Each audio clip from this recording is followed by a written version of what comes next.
Bonjour les enfants, aujourd'hui une petite vidéo pour vous indiquer comment calculer un quotient décimal. Imaginons que vous avez 55 € à partager entre 8 personnes. Vous écrivez donc le dividende 55 et le diviseur 8. Je vous conseille de laisser 3 carreaux ici pour avoir la place de placer des zéros. Vous verrez tout à l'heure. Nous commençons comme une division classique, c'est-à-dire qu'on va se demander dans 55 combien de fois nous allons trouver 8. Alors, 8 fois 6 me donne 48. J'écris mon 6 au quotient. 6 fois 8, 48. Je viens placer 48 sous mon diviseur, en respectant bien l'alignement des unités sous les unités et des dizaines sous les dizaines. Puis, je fais ma soustraction. 55 moins 48. Alors, je n'oublie pas mes retenues, comme une soustraction classique. 15 moins 8 me donne 7.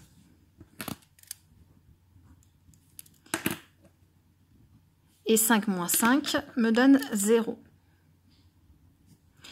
Alors ici, on pourrait très bien s'arrêter et on aurait du coup un quotient entier. D'accord? Mais ce n'est pas l'objectif. Ici, le but est de poursuivre la division jusqu'à obtenir un reste égal à 0. Ici, mon reste est égal à 7. En fait, ici, nous avons divisé uniquement la partie entière du nombre 55. Nous avions 5 unités et 5 dizaines. Maintenant, nous allons chercher à diviser la partie décimale de ce nombre. Eh bien, nous allons donc rajouter une virgule au dividende. Si vous rajoutez une virgule au dividende, vous en rajoutez une tout de suite au quotient pour ne pas l'oublier. D'accord? Et vous allez rajouter un 0. Le 0 ici est au rang des dixièmes. Nous sommes bien d'accord que 55 et 55,0, ce sont les mêmes nombres. Ici, le 0 va nous servir à poursuivre la division. Nous allons l'abaisser ici à côté du 7. Et nous allons nous demander, dans 70, combien de fois on pourrait avoir 8. Qu'est-ce qui, dans la table de 8, se rapproche de 70 sans le dépasser? 8 fois 8 est égal à 64. Donc on place le 8 au quotient et 64 sous le dividende. Hop. Nous faisons la soustraction, sans oublier les petites retenues. 0 moins 4, ce n'est pas possible. Je mets tout de suite mes retenues. 10 moins 4 est égal à 6 et 7 moins 7 est égal à 0. Mon reste est égal à 6. Je n'ai pas fini ma division. Alors, je vais rajouter un 0 ici. Évidemment, je ne vais pas rajouter une virgule puisqu'elle est déjà placée ici. Je ne vais pas rajouter de virgule non plus au quotient, il y en a déjà une. D'accord? Donc j'ai juste rajouté un 0 au rang des centièmes. Et je continue ma division. J'abaisse mon 0 à côté de mon 6. Et je me demande, dans 60, combien de fois 8? Qu'est-ce qui, dans la table de 8, se rapproche de 60 sans le dépasser? Alors, on cherche. 8 fois 7 me donne 56. J'écris donc mon 7 au quotient et 56 sous mon dividende. Je fais ma division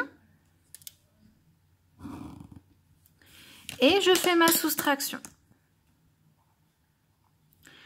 10 moins 6 est égal à 4 et 6 moins 6 est égal à 0. Mon reste est égal à 4. J'aimerais que ce reste soit égal à 0. Je continue ma division en rajoutant un 0 au dividende au rang des millièmes cette fois-ci. J'ai 3 chiffres après la virgule, je suis au rang des millièmes. J'abaisse mon 0.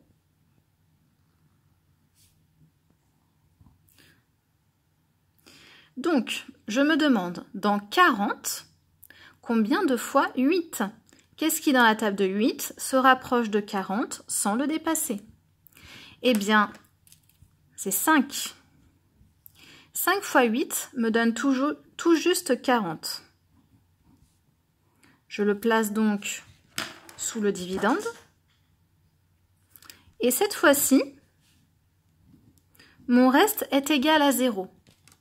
Ici, mon quotient est donc exact, car mon reste est égal à 0. Alors, pour vérifier,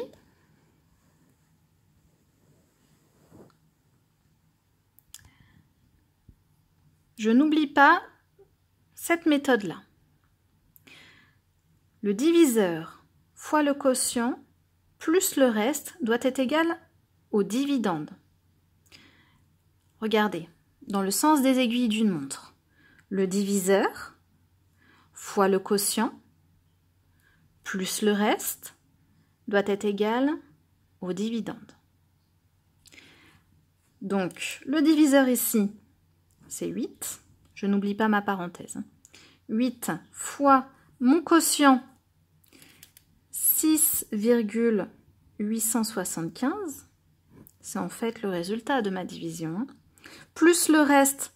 Alors, on pourrait écrire plus 0. Ici, ça n'a pas grand intérêt. Doit être égal à mon nombre de départ. Le dividende, c'est 55.